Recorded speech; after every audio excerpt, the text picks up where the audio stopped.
Nagbabalat din po ba ang rejuvenating set ng SCD? Kasi tapos na po ako sa SCD peeling lotion. Sana po masagot.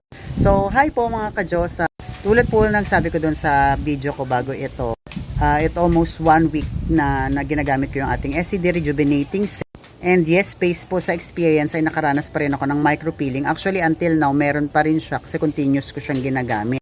Pero micro peeling na yung nangyari sa akin. Ayan, pag ginaganyan mo siya, may nakukuha kang libag-libag. Parang libag, pero balat yun. So, ayan, meron pa rin akong breakouts. Nag-uumpisa siyang pimple dito. Pero ito po wala mga blush on. So far, ito pa lang yung nararanasan kong breakout.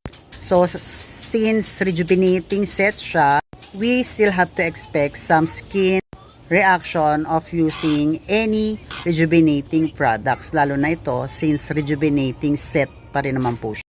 But, it's just that mas milder siya ng konti compare kay SCD peeling lotion. Pero don't you worry kasi mawawala din yan and that is normal naman. It depends on our skin pa rin regarding sa mga breakouts kasi hindi naman lahat ay nagkaka-breakout. Pero yung iba, syempre, ayan, minsan nakakaranas, minsan hindi. So, depende pa rin yan sa skin natin. And again, kung ayaw po ng may mga nagbabalat-balat, since maganda naman na yung skin natin nung gumamit tayo ng SCD peeling set, siguro much better kung yung SCD Sakura serum na lang po yung gamitin nyo para talagang mapahinga yung skin natin sa exfoliation or yung mga ganyang mga nagbabalat-balat na product.